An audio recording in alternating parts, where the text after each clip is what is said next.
کیا یہ کاٹن بڈ کان میں ڈالنا چاہیے؟ ضروری سوال ہے۔ پہلے کان کے بارے میں کچھ دلچسپ معلومات سنتے ہیں، پھر اس کا جواب لیں گے۔ کان کے دو اہم کام ہیں، سننا اور جسم کا توازن یعنی بیلنس قائم رکھنا۔ آواز کی لہریں، ساؤنڈ ویوز کان میں داخل ہوتی ہیں، ایئر ڈرم یعنی کان کے پردے سے ٹکراتی ہیں، ارتعاش وائبریشن پیدا ہوتی ہے اور انسان سنتا ہے۔ اللہ تعالیٰ کی کمال قدرت کا شاہکار دیکھیے۔ کان میں ایک ہڈی ہوتی ہے جسے سٹیپس کہا جاتا ہے۔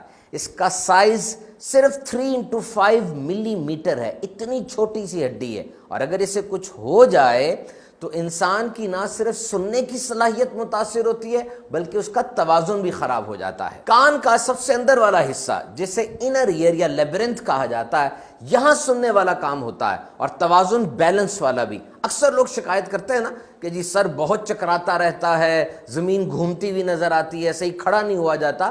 اس کی ایک وجہ یہ کان کی خرابی بھی ہو سکتی ہے۔ بہرحال یہ تو مستند ڈاکٹر ہی گائیڈ کریں گے۔ اور کبھی ایسا بھی ہوتا ہے کہ نزلہ زکام ہو جائے تو ناک میں اور سر میں درد کے ساتھ ساتھ کان میں بھی درد شروع ہو جاتی ہے۔ کان کے اندر ایک ٹیوب ہوتی ہے جس کو یوسٹیشین ٹیوب کہا جاتا ہے۔ جب اس میں نزلہ آ جائے اور یہ سوج جائے تو پھر درد شروع ہو جاتا ہے۔ اور اب آئیے کاٹن بڈ کی طرف، جس کی مدد سے گند نکالا جاتا ہے۔ یہ گند نہیں ہوتا، یہ ویکس ہوتی ہے۔ کان میں ایک کینال ہوتی ہے، چھوٹی سی نالی، جس کو ایکسٹرنل آڈیٹری کینال کہا جاتا ہے۔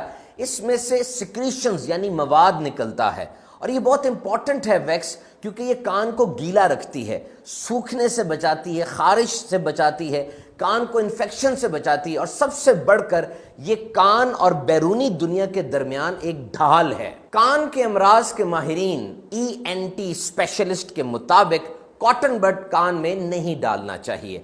اگر ویکس زیادہ ہو جائے، اریٹیشن ہو، تو اب کسی ڈاکٹر کو دکھائیے، وہ پہلے ڈراپس کے ذریعے ویکس کو نرم کریں گے اور سکشن کے ذریعے اس کو نکال دیں گے۔ پرفوریٹڈ ایئر ڈرم کان کے پردے کو جو نقصان پہنچتا ہے، بہت سی وجوہات ہو سکتی ہیں۔ ایئر پریشر جب تبدیل ہوتا ہے، انسان بہت اوپر چلا جاتا ہے، بہت نیچے آ جاتا ہے، ہوائی جہاز وغیرہ میں، یا ایکسیڈنٹ ہو جائے، سر پہ کوئی چوٹ لگے، یا کوئی بہت اونچی آواز انسان ایک دم سن لے۔ اور پھر کاٹن بڈ کا استعمال بالخصوص بچوں میں انتہائی خطرناک ہو سکتا ہے، اور پھر اس کے استعمال سے اکثر اس کی روئی گر کر کان میں رہ جاتی ہے، تو استعمال سے بچا جائے۔ کان کبھی سوئچ آف نہیں ہوتے، آپ سو بھی جائیں تو کان سنتے رہتے ہیں، لیکن ان آوازوں کو ذہن پروسیس نہیں کرتا تاکہ نیند میں خلل نہ آ جائے۔ ورلڈ ہیلتھ آرگنائزیشن کے مطابق دنیا کی 5% آبادی یعنی 430 ملین افراد، جن میں 34 ملین بچے شامل ہیں، ان کو سننے میں مسائل ہیں۔ اللہ عز و جل کی اس نعمت کی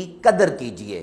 کانوں سے تلاوت کلام پاک سنیے، نعت پاک مصطفیٰ صلی اللہ علیہ وسلم سنیے، غیبت، چغلی، بہتان اور گناہوں بھری آوازیں نہ سنیے۔ فرمان مصطفیٰ صلی اللہ علیہ وسلم، جو شخص کسی قوم کی باتیں کان لگا کر سنے، حالانکہ انہیں وہ ناپسند ہو یا وہ اس بات کو چھپانا چاہتے ہوں، تو بروز قیامت اس شخص کے کانوں میں پگھلا ہوا سیسا ڈالا جائے گا۔